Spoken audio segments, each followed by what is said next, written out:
Akkam jirtu kabajamtootaa fi jaalatamtoota maatiiwwan chaanaalii Jaalallee Entertainment. Har'aas walitti deebinee jirra. Mata dureen keenya har'a akkaataawwan dubbisni salphaatti itti nu galuu danda'u yookaan haldureewwan dubbisa tokko sirriitti kuusaa sammuu keenyaa keessa akka turuuf nu barbaachisan wantoota akkamiiti kan jedhu waliin ilaalla.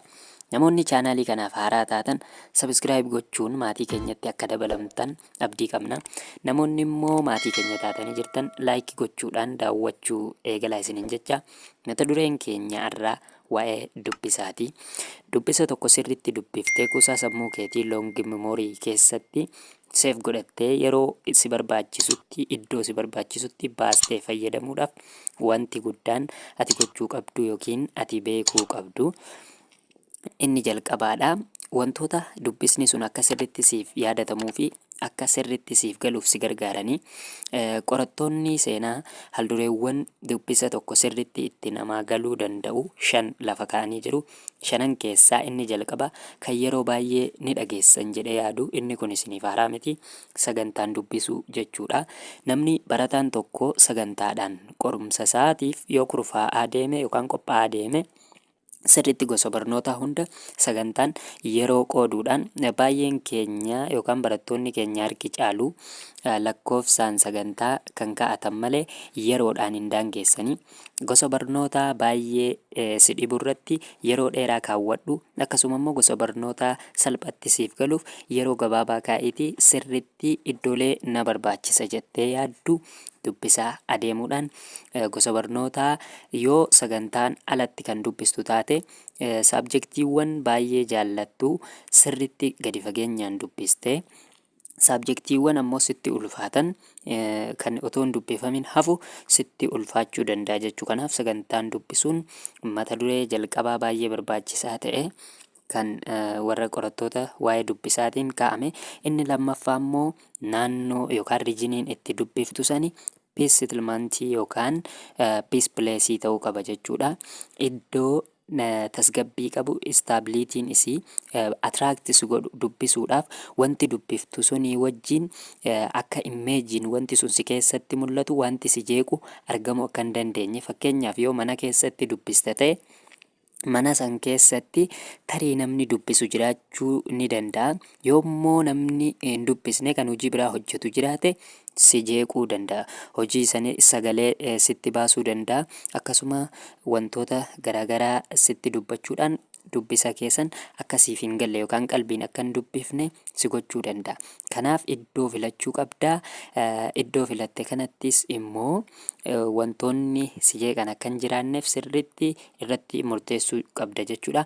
Inni sadaffaadha kan dubbisaaf sirriitti si gargaaru yookaan sirriitti bu'a qabeessa ta'e shoortinootii qabachuudha. Yaadannoo gabaabaa mata duree dubbisaa jirturraa waraqaa yookaan kuusaa dabtara kee irratti waan dubbiste sanirraa wantoota sii galan shoortinootii isaa qabattee baruu kee yommuu keessa deebitu shoortinootiiwwan suni fakkeenyaaf barreeffama gabaabaadhaan qabattee yommuu isa san dubbiftee waan dheeraa waan si yaadachiisu ta'uu qaba jechuu. Wantoota kitaaba irratti argaman akkasitti irra deebiidhaan dubbiftaan trust me we have been achieved akkasitti yoo dubbifte baay'ee milkaa'uu dandeessa jechuudha.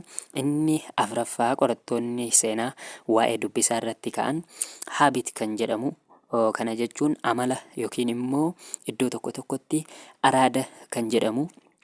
Fakkeenyaaf jimaa fayyadamtee dubbiste yoo ta'e jimaa utuu hin qama'in dhiiftee yoo dubbisuu seentee jeeqamuu dandeessa. Yookaan shaayii dhugdee yoo ta'e yookiin buna wantoonni akkanaa kuni baay'ee waan dubbisa keetiif irratti dhiibbaa uumuu danda'u yookaan infuleensii qaburraahi.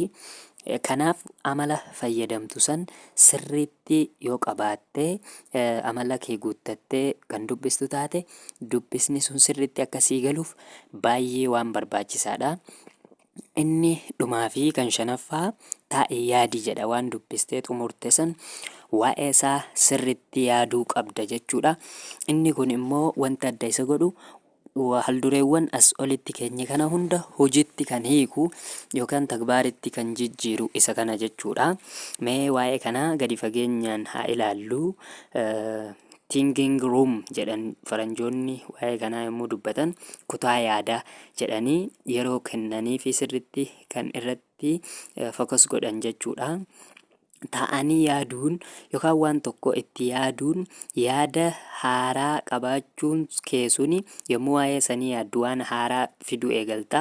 Wanni sun immoo caaltee argamuu kee waan mul'isuudha.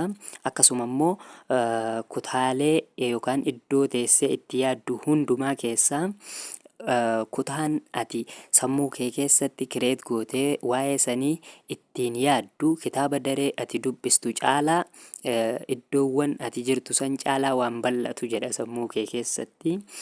Yaanni bu'uuraa hojii waa hundumaati jechuu. Waan tokko yaaduun yookiin waa'ee sanii sirritti teessee yaaduun bu'uura hundumaati.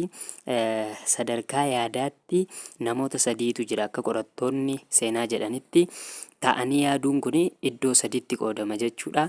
Ati kam keessa jirta kam jedhuuf akka of ilaaltuuf nu faana turuu hin dagatini.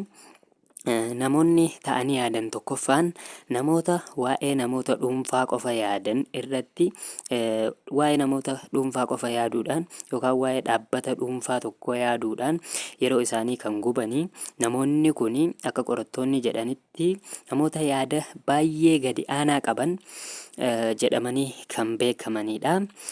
Inni lammaffaa immoo namoota waa'ee taateewwan wantootaa irratti yaada isaanii dabarsan yookaan ta'anii yaaduudhaan dabarsanidha. Namoonni kanaa kun ammoo namoota yaada giddugaleessaa yaadan jedhamanii kan beekamanidha jechuudha.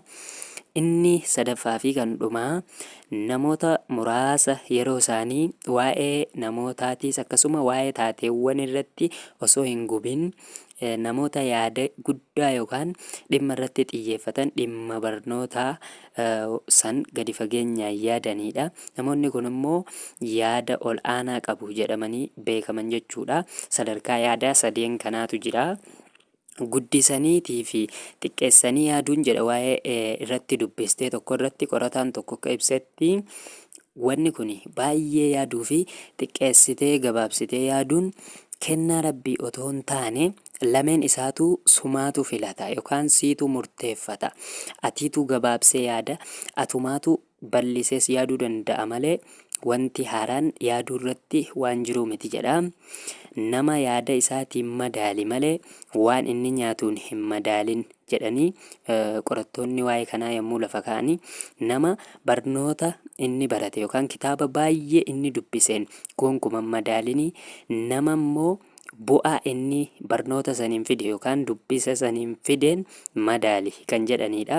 Akkasuma immoo nama waan inni of harkaa qabuun waan inni of harkaa hin qabneen otoo hin madaalin waan inni of harkatti qabachuudhaaf amma dubbisaa jiru yookaan tattaafachaa jiruun madaalii jechuudhaan dubbatanii yaadni imala jireenyaa sirreessiti jechuudhaanis hayyoonni gurguddoon addunyaa kanaa warri dubbisaan beekamtii guddaa qaban dubbatanii darbanii jiran jechuudha. Akkasuma immoo waa'ee yaadaa irratti wantoota baay'eetu jedhamee ture jechuudha. Kutaan ati itti yaaddu yookaan iddoon ati itti yaaddu kutaa hundumaa caalaa kutaa bal'aa ta'edha jedha. Waa'ee sammuu keessaati kuni. Ta'anii yaaduun waan haaraa fida. Waan haaraa fiduun immoo caalmaa fida jechuudha.